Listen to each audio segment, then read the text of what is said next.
Hello, everyone. I'm Carl Osborne. Lovely to be able to join you this rather rainy afternoon here in Southern California. I'm not sure what the weather is like where you are in the world, but I have a few friends joining me today, and I thought it would be good to be able to spend a bit of time with them, sharing some of their experiences with each of you that are interested to learn about the subject of third-party to first-party conversion and the importance of how to really think about navigating customers to your own restaurant ordering channel. The guys here and I were supposed to be joining the Restaurant Expo today, but a few logistical challenges occurred. So therefore, we thought we'd put this out through a digital channel, therefore embracing the spirit, if you will. But without further ado, let me introduce my friends here. Let's start with Monica Challingsworth. Monica, you're the CEO of Eustress and Demeter. Tell everyone about yourself and your background, if you would. Sure. Yes. Hi. Excited to be here. So Eustress and Demeter, we are a restaurant consulting firm, and we specialize in building incremental revenue programs for brands of all sizes. And so when I say incremental revenue, we typically mean catering programs, how to optimize your third party, building marketing strategies, wholesale and e-commerce programs. So we've been doing this. It'll be 5 years actually next month to date. So it's been a really exciting journey. Like I said, working with brands all over the US, from small mom and pops to really large chains. Great stuff. Well, it's really great to be able to see you again, Monica. Hopefully that sinus infection is cleared up, but I know the guys and I are happy because we're not going to be infected today, but you're sounding great. If I sound worse today, don't judge me. Another good friend of mine, Mr. Harris, David Harris, is joining us from CPK, California Pizza Kitchen, digital director over there. David, always a pleasure to spend time with you. Perhaps you can tell everyone a bit about your background and how you're helping CPK out. Sure. I've got I cut my teeth in digital space about 30 years ago, and I've spent about the last 7 years in the restaurant space, currently with California Pizza Kitchen, helping them in all of their digital endeavors. Great stuff. Well, I often say to anyone in the digital world right now, supporting chains like CPK, my goodness, is that a good place to be? And probably no better place than Chipotle. And a new friend, John and I have only recently got to know each other, but welcome, John. Great to be able to have you here. Really excited to be able to hear about what Chipotle have been doing in this space. And congratulations to you and the rest of your team for the success that you clearly have been having here over the last few years. But, welcome. And we've got another member somewhere. I don't know where they are. Maybe that was a family pet cheering you on, John. That's a great input, John. That's right.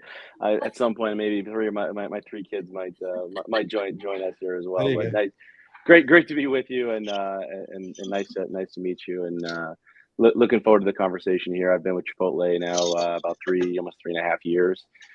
After spending a bunch of time in more brands in CPG at Vans and Mattel and Reebok prior to joining Chipotle. It's been a wild ride here for the last several years in the digital and off-premise space. But I'm responsible for off-premise marketing for Chipotle, which includes all of our driving demand for our digital channels and our relationships with our marketplace friends and partners, as well as our catering business.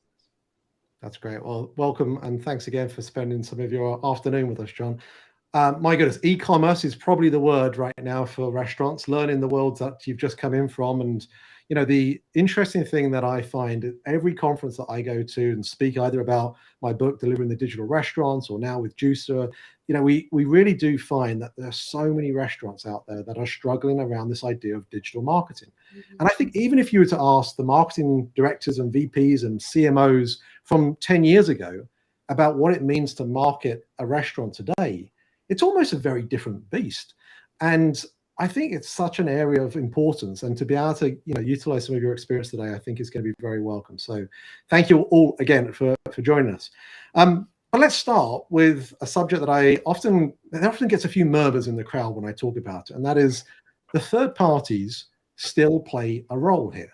And when I mean third parties, I'm talking about the DoorDashes, the Uber Eats, the Deliveroos of this world. And the reality is they are still a huge and very heavy marketing machine for restaurants, and not just the independents, even the big chains like the ones we have represented here across the board. So, maybe I could start with you, John, just to get your take on the third parties and how they play a role in your mind.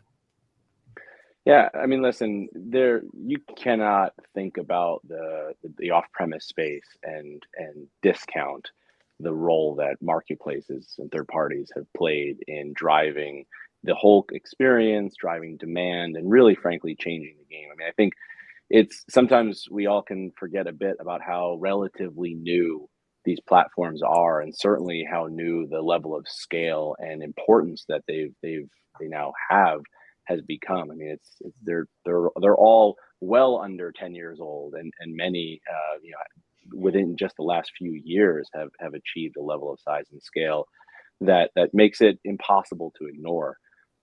Consumers have obviously adopted these channels. They've continued to invest and grow in their own experiences, in their outreach, and how they have built their platforms and built the relationships with the customer. So it is absolutely impossible to ignore, as I'm sure everyone who's listening here can certainly attest to. And it's certainly upended and changed the approach, and I think how the restaurant industry as a whole has to think about ultimately driving the business, and where and how you can achieve the broader revenue and ultimately business objectives that you have. I feel it's kind of interesting for me coming out of the toy business for when sort of e-commerce was kind of really growing in the sort of early mid 2000s. I had firsthand got to watch kind of the evolution of the toy industry, and it feels a little bit similar to me in how really the model changed, and how we all had to sort of evolve and adapt to where the consumer shopped, how they were accessing information, where conversion occurred, completely changed the game for toys and traditional toys. And I think there's a lot of similarities, at least for me, in what's happened here in the restaurant space over the last few years.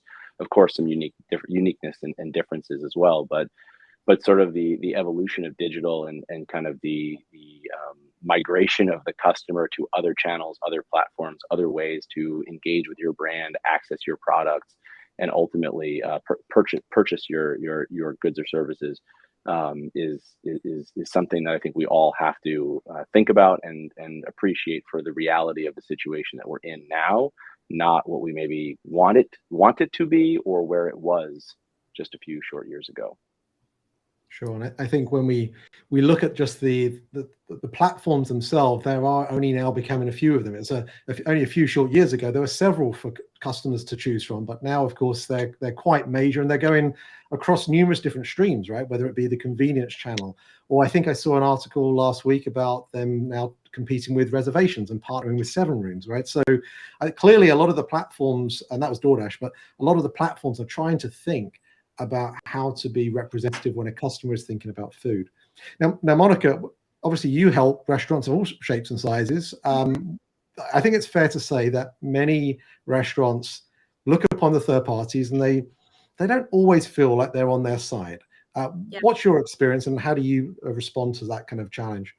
Yeah, I've seen it both ways. I mean, personally, I really feel like we need to meet our customers where they are and how they order, where this doesn't have to be the villain.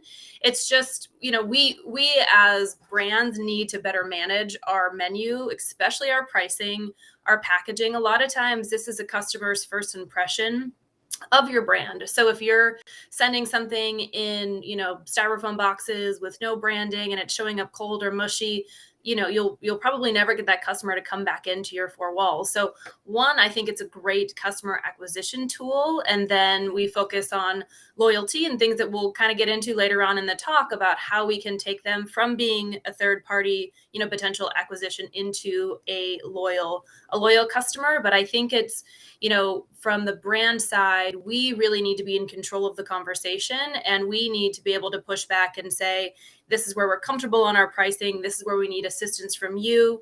Even the simple things of a lot of brands don't know how to optimize being on these third-party apps, and the third parties aren't helping them. They're just saying, well, you have to pay more money in marketing commissions, but they're not showing them how they need to have their listings, how to really truly do the right photography, how to make sure you're capturing orders quickly, whether that's using another system like an Ordermark or an Olo. But I think there's just so many brands that are nervous coming into this space because they don't know what to do and they feel forced to be on this. So where I think that, talks like this really help, especially these smaller independent operators, is to help them feel more comfortable on how to have more control over what their listing is on these platforms and how to view it as a benefit as opposed to it being a negative. Yeah, that's good advice. Talking of good advice, David, if I was to put in front of you 5-10 independent restaurants right now, and they were saying, well, which third party should I be on? Would you have a particular answer for them? I'll give you my 2 pennies worth, if I may, and that is, I would say them all, because everyone has a different kind of customer. Everyone chooses a lane typically. But how would you respond to that? Yeah, I recently was asked that question by an independent restaurant, and I said, you need to put yourself in the shoes of the consumer. I said the best thing you can do is go out and shop your competition and understand, where are they? And do you want to be next to them, or do you want to be distinct from them? And then I wouldn't turn them all on. I'd turn them on to the point that you can manage the capacity. I have to agree that, look, if your best shot at converting these customers to be a loyal customer is to deliver the guest experience that you expect to be delivered. That's not up to the third party. That's up to you. Having some self-control, setting your delivery parameters within an acceptable threshold, getting the food out. Look, we all walk into the restaurant and we see the racks of bags that are in the restaurant. It's like, your food's already cold, it's sitting there. You need to get it to your guests while it's hot, or engineer your food in such a manner that it travels well. When you want to deliver any X item, a cold cheeseburger, not the most appealing thing. Soggy fries, not the most appealing thing. So it's really important to think about, all right, what on my menu is going to delight my guest? And then make sure that I have the control, the self-control, to say, all right, what can I really cover here? And then, look, a lot of restaurants will look at third parties with disdain.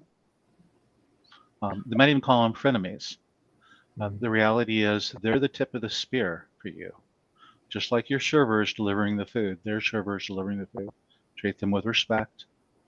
Treat their delivery people, embrace them, bring them into your family, make sure they know and love your brand. That's up to you. You control that. If you want to look at them and say, oh yeah, here's the DoorDash guy again. Ugh, that attitude's going to convey right to your guests. So you gotta have some self-control, make sure that you understand. I totally agree with the pricing. You gotta understand the profitability. The equation there, look, they're charging fees to the end customer. They're taking the tip from your people. You need to make sure that you understand all of the financial parameters around that and account for that. Take care of your own people, take care of their people, but most of all, take care of the customer. Yes, I think that makes sense. I'm just going to bring this up here. I was at a Patronics event, and hopefully everyone can see this pretty well here. But this is a slide I shared, not that one, this one here, which represented the amount of customers, according to Yipit data at least, were purchasing from third parties only, purchasing direct only, and purchasing from both either third parties or direct. And you can see a number of pretty big chains across the bottom there. And I think the point is, when you look at that dark blue, it goes to show that even the biggest chains really have still a large contingent of customers that are utilizing third parties. And so, I share that with the audience here, because I think it's important for us to remember that even when you have the vast resources of a Chick-fil-A or a Domino's to create a wonderful direct ordering channel, there are still customers that choose a lane. And I think that's okay. It's just a case of accepting it. And if you can accept it from the standpoint of understanding it as a marketing cost and not just as an add-on fee, and then you compare that cost, as I'm sure each of you have to do in your various different conversations internally, when you compare that cost to other forms of marketing, maybe the idea of actually being able to target customers is actually something that's far better than, you know, maybe a mailer or something where you really don't know whether you're attracting new customers. Because the reality is the customer that's coming onto a third party is someone that isn't necessarily thinking about your restaurant immediately. And so in that sense, they are incremental. Now, the theme of this talk today is then to be able to say, well, how can you actually think about transferring that customer to your own channel? How can you think about not only therefore not having to pay those same levels of fees, but then also get access to customer data and what that means? So, but before we get into those things, maybe John, I'll start with you on this, because again, kudos to Chipotle. The way in which you develop an ability for a customer to go through a frictionless user experience with a user interface that matches or maybe even differentiates in a way that only that restaurant can do from the third parties, I think is so critical. I use this term count the clicks, as in how many steps does it take for me to go as a registered user all the way through to a completed order. And the reason Amazon today is as good as they are is because you can do it in 3 clicks. And what I found on something like a DoorDash is 5 clicks. And I would invite our audience that listen, you know, to count the same amount of steps. So with that context, well, you know, tell us about how Chipotle think about these things and designing an interface that really makes sense. Yeah, I mean, I think it really starts it really starts with the customer and what's right for your brand. And so, you know, Chipotle is obviously, I mean, we were founded on customization, and that the idea of being able to choose and decide your order as you go through the line, having that real food, fresh, fast, is really where the foundation of the company started from. I mean, of course, there are certainly a handful of other core elements of who we are and what we stand for, but in terms of the experience itself and how that then comes to life, for us, that means customization is at the core of our experience. And we balance that with I mean, many of the concepts that you're talking about around conversion. And each additional step and each additional click will lead to a certain level of drop off, of course, in really more traditional digital through a traditional digital lens. And so what we really think about is how can we make our food look absolutely incredible and make the food the hero. I mean, people are coming to your restaurant to experience your product, which is your food. It has to look amazing at every single step of that journey and that touch point. And from there, then it becomes a really a bit of a question of a series of trade-offs, frankly. You know, on the marketing side, perhaps maybe we want to tell more of brand stories, but certainly on the conversion side and the sales side, we want to make sure that it's streamlined so that you can get to that purchase. I mean, you've come to the Chipotle app, the Chipotle website because you're hungry and you want to eat, not because you want to explore the brand and figure out, you know, and learn about our food with integrity principles and our sourcing and the things that maybe differentiate us. And so it's really a delicate balance of expressing who you are and what makes you unique, but doing it in a way that frankly supports what your customer is there for in that particular moment. And so there are plenty of opportunities in other areas that as we think about, you know, building the brand and how do we tell that story, whether it's perhaps you know, through email and CRM or post purchase content that may tell a story, or nutrition calculators and other areas of the entire site and experience. But those are all carefully thought through to not get in the way of the steps that a consumer is coming to our website ultimately to transact for.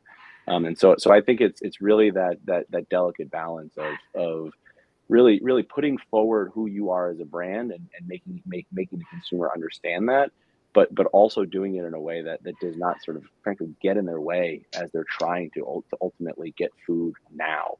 And I think as I kind of look out at, you know, other brands, other experiences, too often the end-to-end experience is frankly quite clunky of trying to you know, allow the consumer to choose the product, to understand what your offering is, and many of the sort of steps of going back and forth through the app or the website lead to more confusion. And anytime a user is confused, you're going to lose a sale at a disproportionate rate. So I would really say, like, there are a number of certainly great experiences that are out there that as you think about sort of that do that balancing act of explaining what brands stand for. I mean, if you go to a McDonald's app or website, you're going to see a lot of offers, a lot of deals, right? And in many cases, I mean, certainly more recently, but in general, it's a big push for them. That's a big core part of their value proposition, who they are. As a brand for Chipotle, that's not who we are going to be. So we're going to do what's right for us, and show our brand, our value proposition, and ultimately the experience that we want to have the consumer engage with in a way that supports that need that they have in the need state they're in, which is, I'm hungry and I want to eat right now.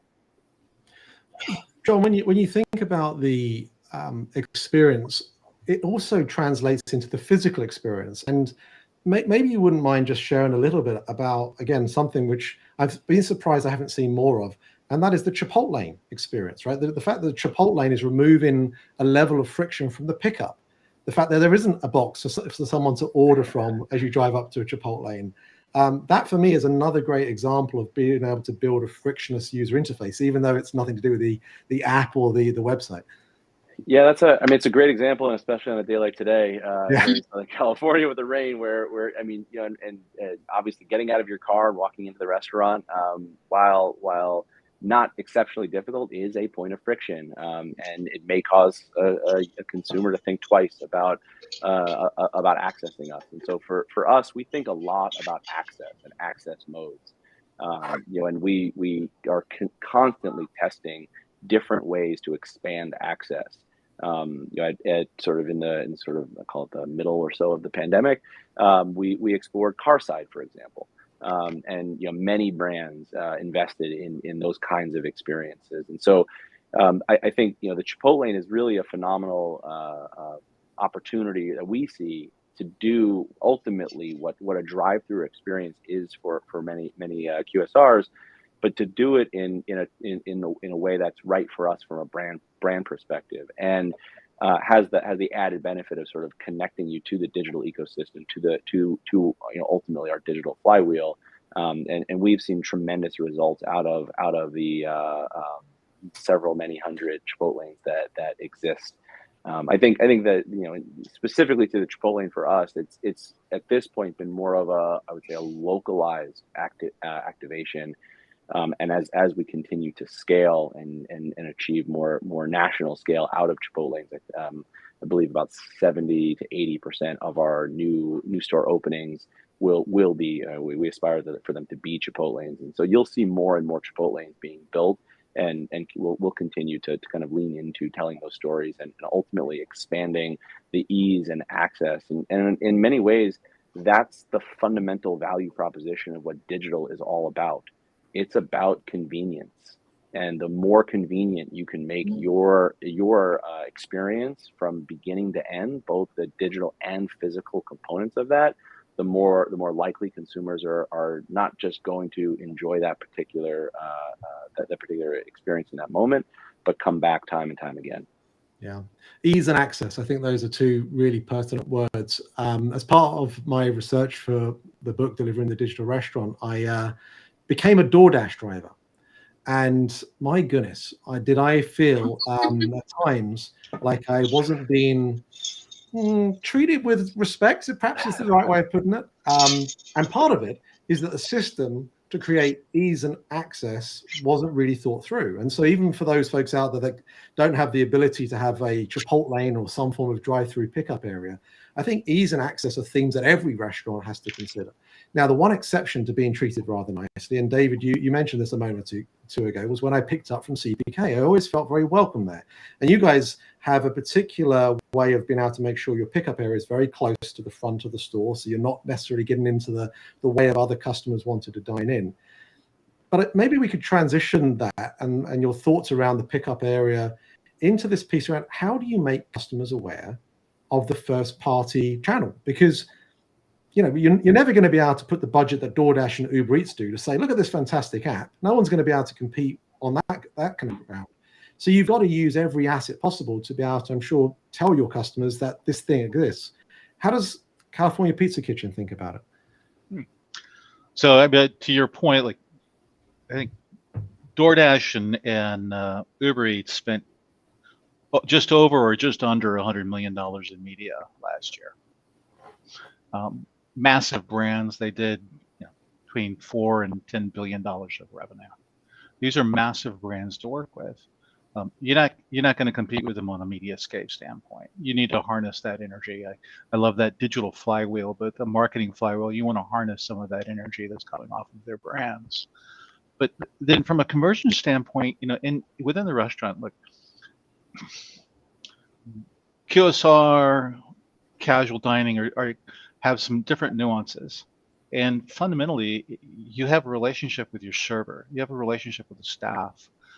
When I look at restaurants that have, and not just CPK, but restaurants that have high loyalty, and when you talk to those guests, it's a personal relationship. Mm.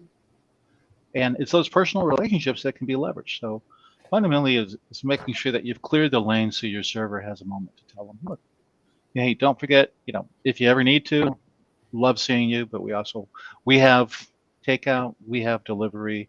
We want to reduce every bit of friction. If you love our food, come get it. We'll bring it to you. You can pick it up. You can sit down. Would love to see you. But just reduce all of the friction that you can. And a lot of that really comes down to leveraging word of mouth.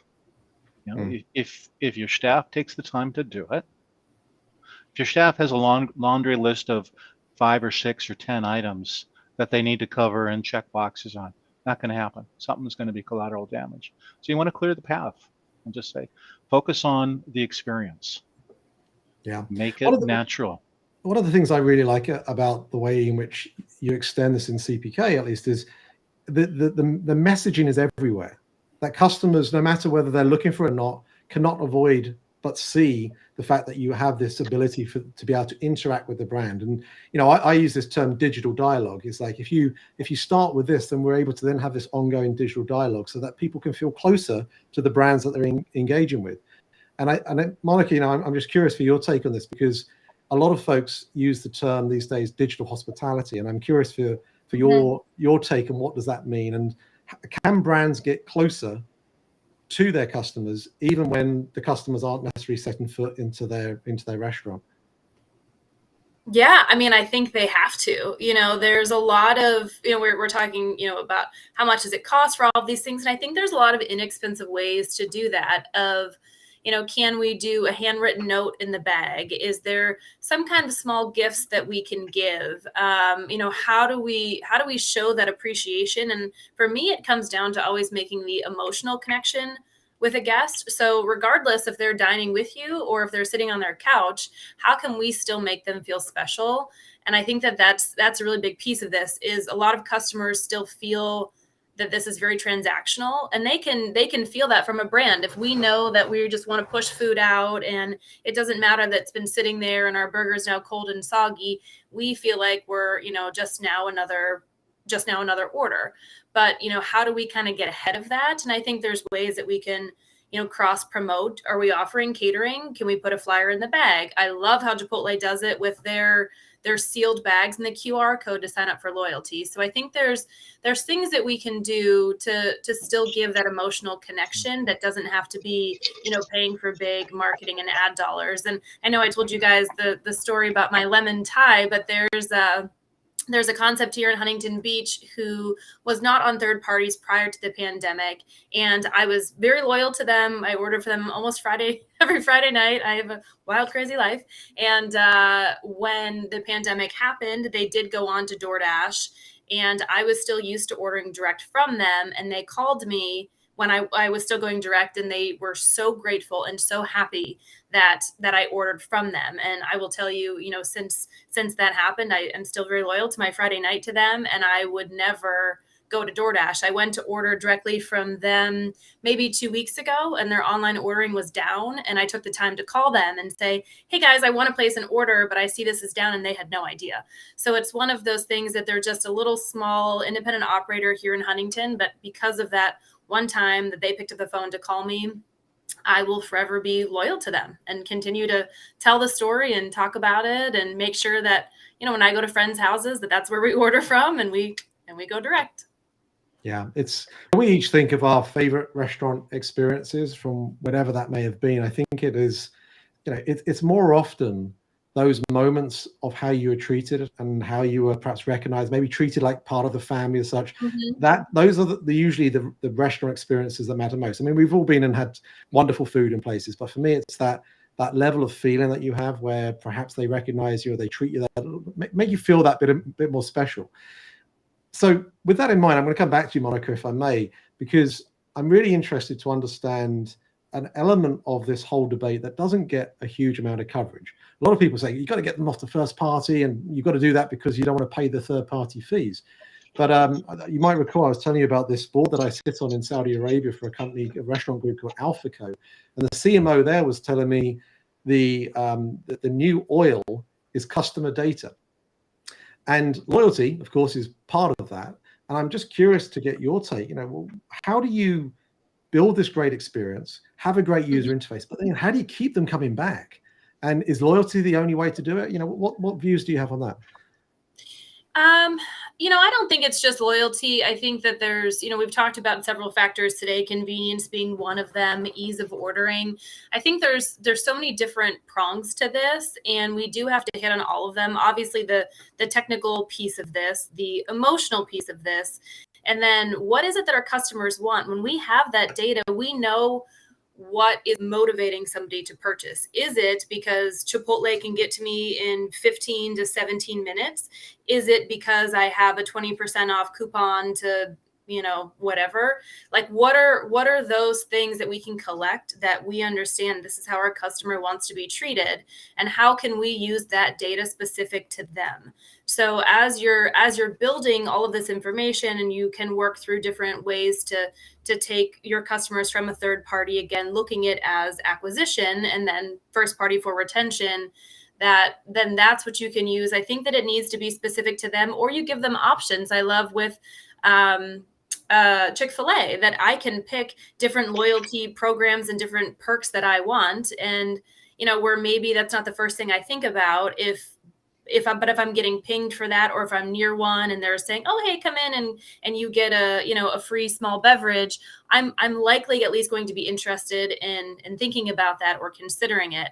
And I even know we talked about Domino's. Domino's has me very well hooked. They must know at what times I order, which is very inappropriate times, and that's when they text me. And I feel like it's not going out to everybody at the same time. It might be, maybe they just have me fooled, but I feel like I could be sitting there thinking about, man, I really want a Philly cheesesteak pizza, and I get the text message about my pizza that I want. It's pretty crazy. It's not Friday nights because they know you're having Thai on Friday nights. No, and I don't get it on Friday nights, but I have my brother who does, because him and his wife order Friday and Sunday from Domino's. So yeah. Yeah. So, I mean, that I think is a reflection of an acronym that not many people perhaps are aware of, and that's this acronym CDP, a customer data platform. And I'm just curious to get, maybe we'll start with David, your take on how to collate customer data, because again, certainly some of the smaller restaurant groups out there are saying, yeah, I get it, but how the heck do I manage all this data to be able to even come up with something like a lapsed customer campaign? Yeah, so definitely a hot topic. CDPs, DMPs, all of these acronyms fundamentally are databases. I love the analogy that customer data is the new oil. Oil, when it's in its raw form, is pretty disgusting stuff. But once you refine it, it's great. It powers our cars, it's our plastic, it's everywhere. And data is kind of the same way. You have to be able to refine it. It is not, look, your best analogy is, you think about in the pre-computers, customer would come in, you might have an index card, you know that customer's name, their address, and you keep a few notes on what it is that they like, and you use that data. And this is the really important point. If you don't use the data, it's just art. It's just information. Once you use it, you're going to create the monetization of it. And so you have to think about, look, you're going to collect it, and there's lots of great ways to collect it. Maybe loyalty. Loyalty might represent 30% of your business, so now you have visibility of 30% of your customers. What about your non-loyalty customers? 70%. That's a big chunk. You want to make sure you can collect data, some sort of form of data on them. Credit card payments, that's a data point. Wait list, that's host stand, those are all data points. Orders, those are all data points. But it's being able to append it or understand it back to a customer. And then you use it not in a spooky kind of, hey, we know you're having your 420 moment and you want your Domino's pizza, but more so in a helpful, and hey, we know that you normally order Friday or Saturday night at 2 a.m. We've got a pizza waiting for you if you want one, and just be helpful. So from a CDP standpoint, for small firms, crawl before you walk and walk before you run. If you have the talent, let's start to understand your customer database. Got it. That's helpful. You have to get a little bit of inertia, a little bit of size in order to really pursue a CDP. But then if you have an advertising budget, use your data that you have about your customers to help guide and focus that advertising. John, when we think of customer data, how does it also help in being able to not just get the repeat customer through their current channel, but also turn them into a omni-channel customer? That the recognition that actually a customer doesn't typically just stay as a delivery customer all the time. Sometimes they might come in, right? And the difference between a Monday lunchtime when you're rushing between meetings versus a Saturday with the kids, I'm sure all of those kind of things are having to be taken into account. Is that something customer data can help with? Yeah, absolutely. I mean, I think that the point Dave's making is really, really important. And I think a lot of this can be sort of boiled down into thinking about sort of the core components of what you want to do and who you're trying to talk to. You don't have to boil the ocean. Pick one segment, pick one occasion, pick one type of user, and really focus on who that consumer is, what's motivating them, why are they coming to you, and build off of that. I mean, in Chipotle's case, we are very fortunate to have a lot of great tools at our disposal that really influence a lot of what you're talking about. We understand a great deal about how consumers are accessing us, what's important to them, and then ultimately turning that into more targeted and tailored campaigns, targeting users in paid media, and using that type of first party data to become more efficient and more effective at going after a particular type of user that displays particular types of attributes that we believe and have a higher probability of being able to achieve the business outcomes that we desire. So it really it is sort of I think important to look at the stages of maturity and how do you want to sort of evolve into that. But I also want to come back to maybe a point building off something I said a little bit earlier. I think too often as an industry we have accepted subpar experiences in the digital ecosystem in a way that you would never allow to happen to someone who walks into your restaurant. And I think that the entire digital channel represents an opportunity to engage with and speak to a ultimately largely new and largely incremental consumer that has their own set of needs. And it's not an also ran. It's not a trying to push it out of the kitchen, right?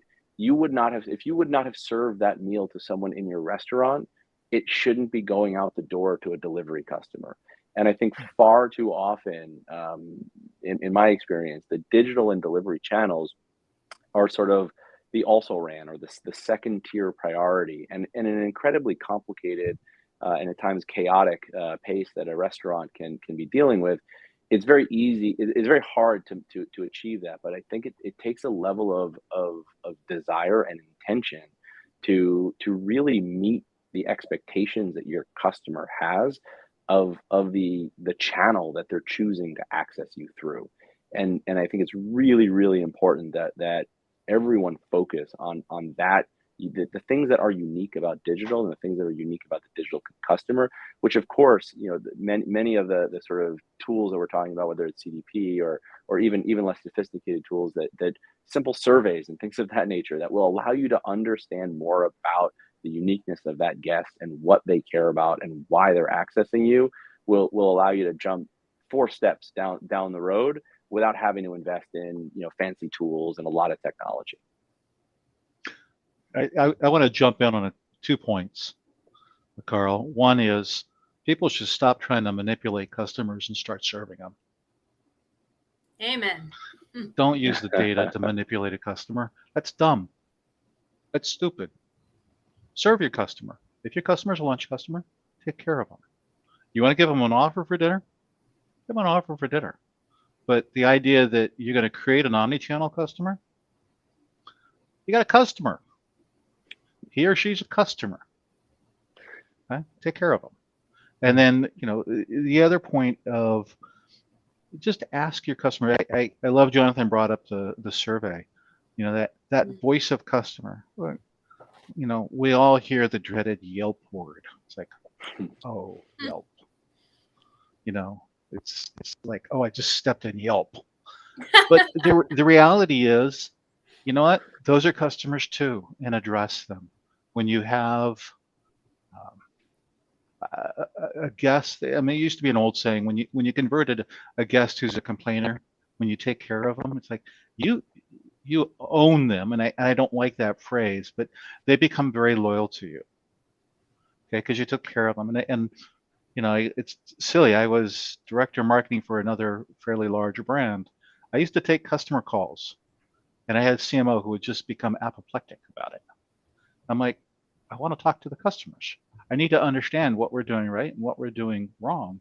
They'd call and complain, and I'd listen to them, and sometimes I'd flip them free pizza, or at minimum I'd say, hey, I'm really sorry, and I really appreciate you giving me the feedback.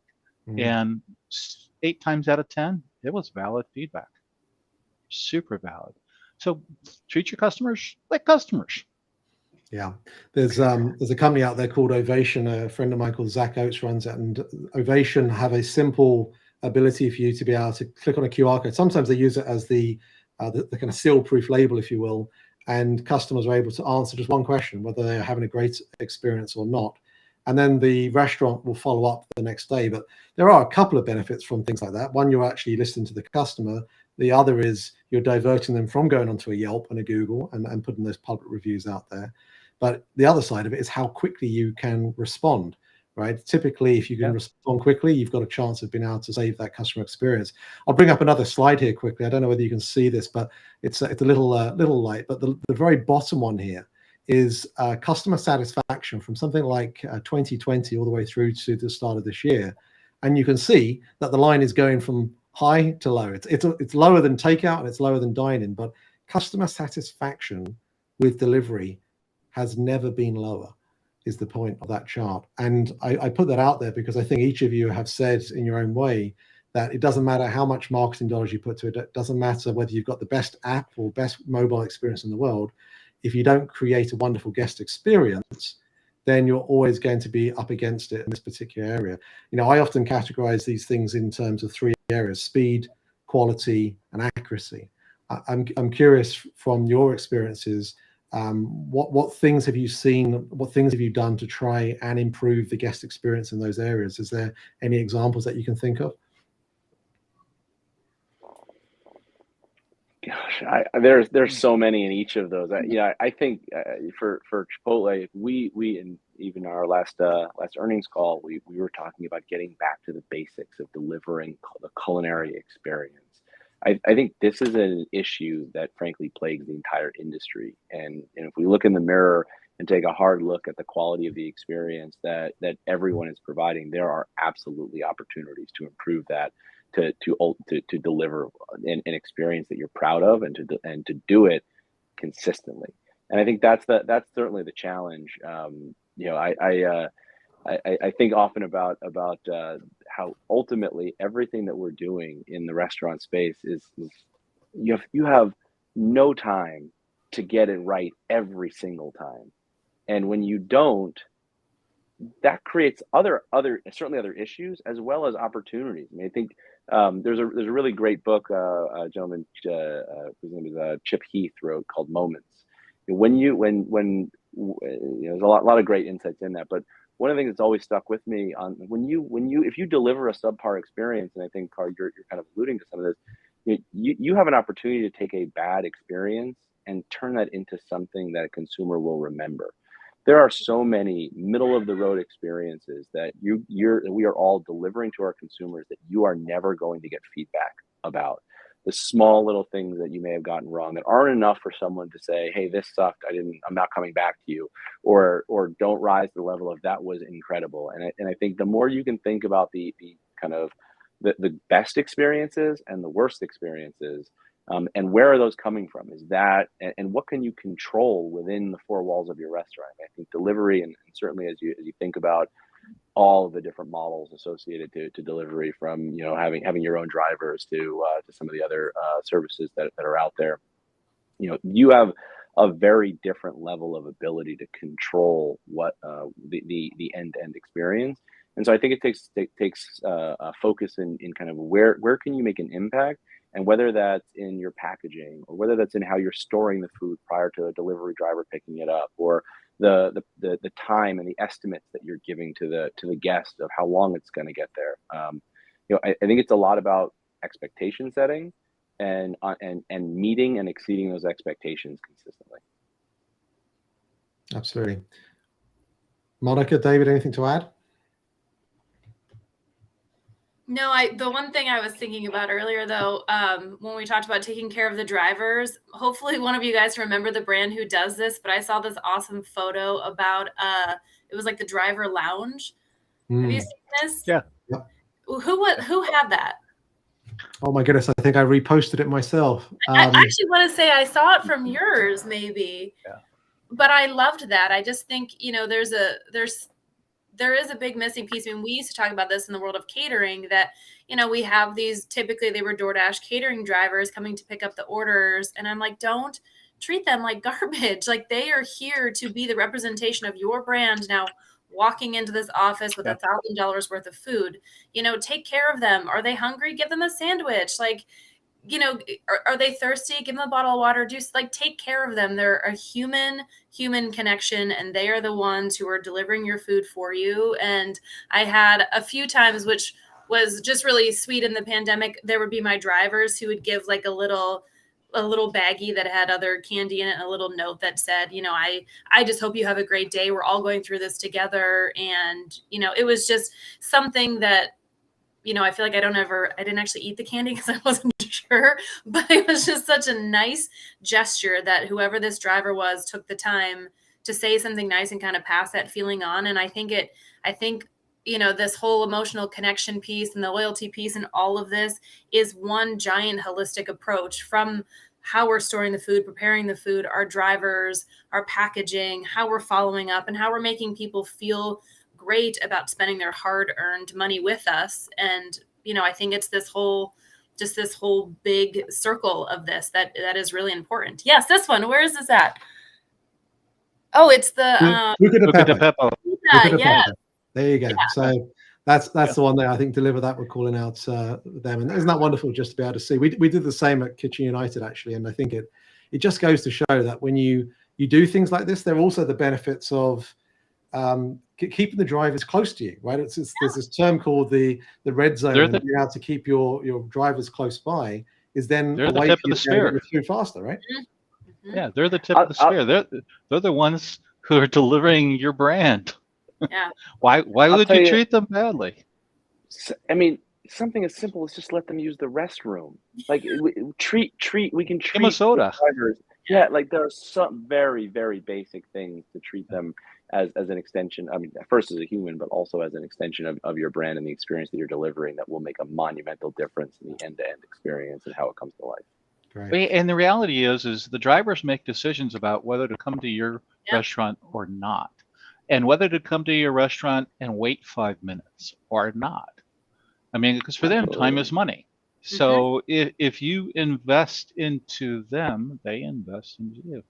I want to go back, because we work in an awesome industry. I mean, hospitality, food, restaurant spaces, it's an awesome mix of food and people. And it's really important to understand both. The push the dynamics, work the dynamics of both. You've got to deliver a great product.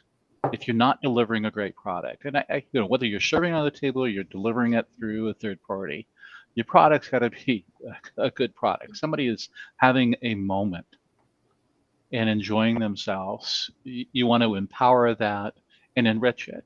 And all it takes is a little bit extra effort and a little bit extra thinking on both the people part and the product part. Yeah.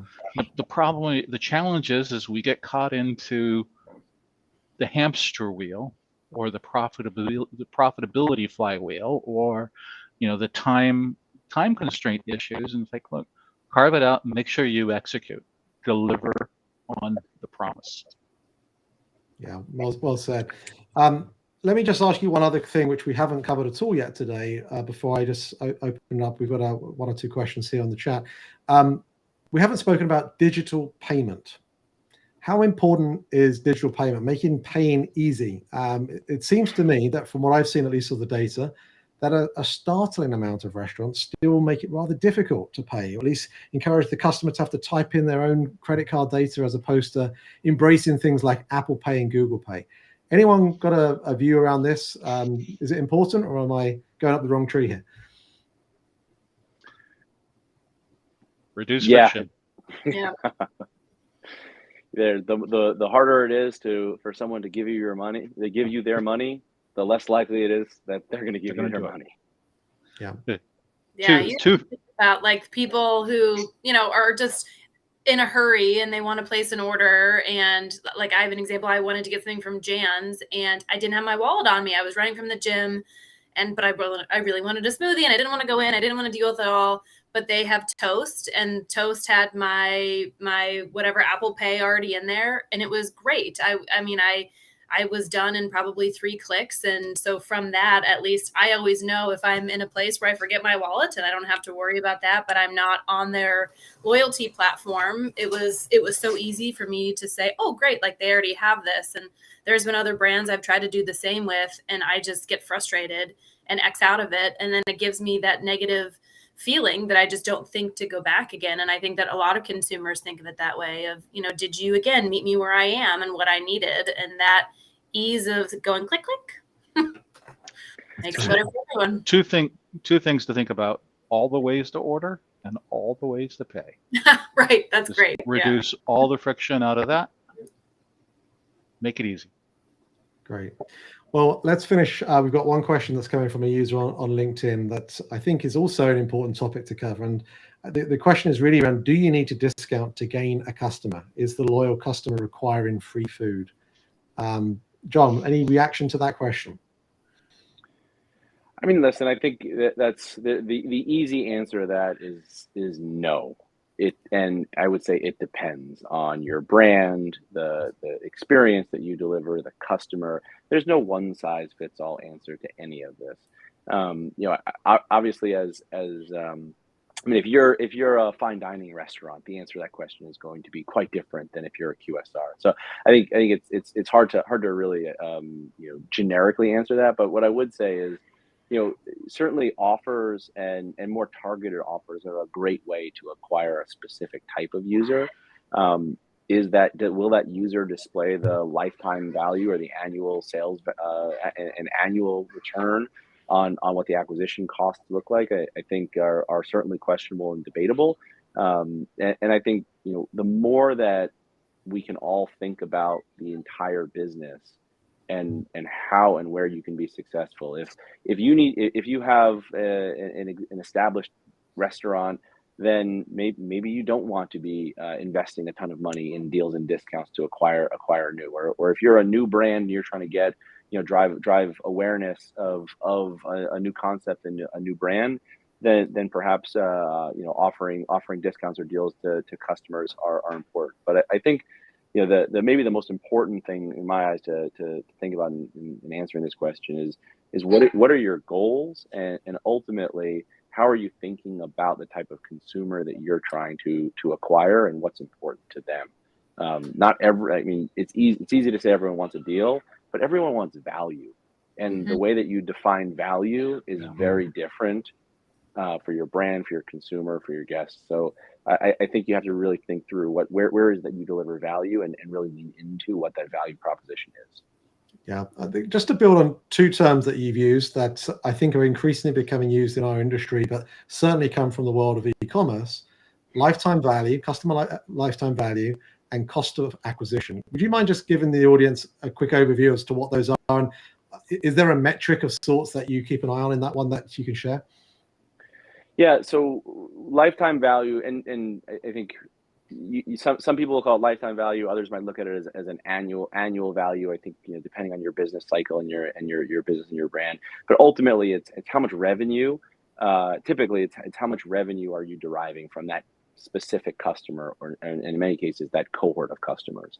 And so we at Chipotle will look at customers who are high frequency, medium frequency, low frequency, and then we have definitions of what that means, and then ultimately that then equates to how much revenue we will acquire from that individual and from those types of users over the course of a year, which helps us think about how are we making investment decisions. And then that fits into the acquisition cost, right? The customer acquisition cost. How much does it cost to acquire that customer the first time? If you're going to say give a $5 off a $20 basket, right? Now you've invested $5 plus any of the other costs associated with commissions and other things. And so really bundling and looking at the total costs. I hope you don't hear my crazy boys in the background here. I do, but the total costs of what acquiring that customer is relative to the revenue that you're deriving from them, to see is that a profitable sale. And I think too often in the industry, when I listen to folks talk about in the restaurant space, I do think that a focus on profitability and profitable sales over simply sales is a really important way to think about building your business. Yeah, there's a ratio I think that I've seen across different industries that people will use between those two. And typically, for example, in e-commerce and retail, you'll see like a 4-to-1 ratio. And I think restaurants, that might be a little bit different. It might be something like 5-to-1 is something to try and strive for. But the importance of being able to A, measure that, and then B, understand what that ratio looks like. Because if you end up getting to a place where you're looking at 7-to-1 or 8-to-1, then guess what? You really should be investing even more money into marketing because there's more value out there. And so, first of all, the big challenge is how do you measure it? It starts by having a great channel so that you can understand those customers that are coming through it, of course. But guys, we have, look at that. It's been an hour. We have whizzed through all of this. Hopefully this has been fun for you. Hopefully it's been fun for those listening to us. But thank you so much. Really appreciate it. And obviously, if anyone has any further questions in listening to this after the live session, please put them in the questions below. I'll reach out to the guys and come back to you with any specific questions and answers from there. But John, Monica, David, thank you so much for your time today. Happy holiday season as we're going into that. Stay dry in the rain here in SoCal. I hear the sun is coming out tomorrow. But thank you again, and hopefully connect with you all again soon. Thank you so much. Thank you. Thank you.